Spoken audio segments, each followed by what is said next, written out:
మంత్రి అచ్చెన్నాయుడుపై మాజీ స్పీకర్ తమ్మినేని సీతారాం నిప్పులు చెరిగారు. దివంగత వైఎస్ఆర్పై అనుచిత వ్యాఖ్యలు చేస్తే సహించేది లేదని హెచ్చరించారు. ఎర్రంనాయుడు మరణం వెనుక తమని హస్తం లేదా సింగపురం వద్ద ఆయన్ని చంపాలని ప్రయత్నించలేదంటూ సంచలన ఆరోపణలు చేశారు. రాజకీయ ఉనికి కోసం దిగజారుడు విమర్శలు చేయడం సిగ్గుచేటని, నోరు అదుపులో పెట్టుకోవాలని అచ్చెన్నను తమ్మినేని ఘాటుగా హెచ్చరించారు.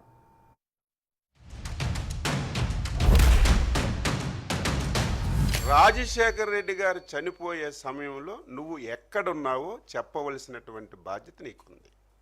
అప్పటికే నిర్ధారణ కాలేదు, మిస్ అయ్యారా, చనిపోయారా, ఏం జరిగిందో నిర్ధారణ కాలేదు. అంతకంటే ముందే నువ్వు ముఖ్యమంత్రి పదవి గురించి సంతకాలు సేకరణ చేసిన విషయం కూడా ఈ సందర్భంగా రాష్ట్ర ప్రజానీకానికి గుర్తు చేస్తున్నాను. ఆ రోజు చాలామంది చాలా అనుమానాలు వ్యక్తం చేశారు. జగన్మోహన్ రెడ్డి ఆ రోజు రిలయన్స్ వాళ్ళు చేశారని చెప్పి రిలయన్స్ ఏజెన్సీల మీద దాడి చేయించాడు. మళ్ళీ అదే రిలయన్స్ వాళ్ళతో మంచి చేసుకుని వాళ్ళకి రాజ్యసభ స్థానాలు ఇచ్చాడు.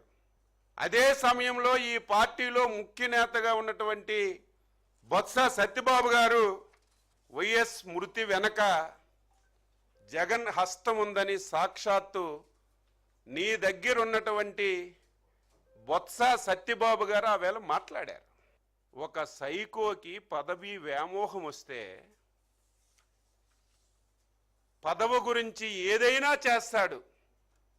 తండ్రినైనా వదలడు, బాబాయినైనా వదలడు, తల్లినైనా వదలడు, చెల్లినైనా వదలడు, ఈవెన్ పార్టీ వాళ్ళనైనా సరే వదలడని తరువాత జరిగినటువంటి పరిణామాలన్నీ కూడా మనం చూస్తున్న విషయం కూడా ఈ సందర్భంగా తెలియజేస్తున్నాను.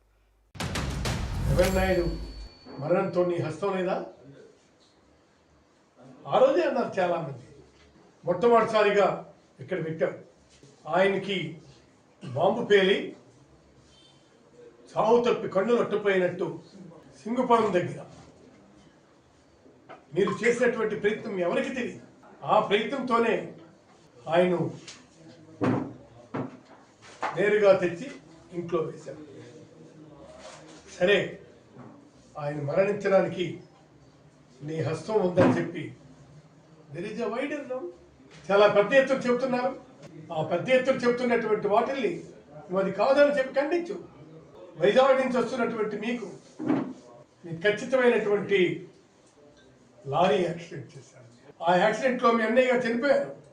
దాన్ని మీరు ఖచ్చితంగా నేను అంగీకరించాలి.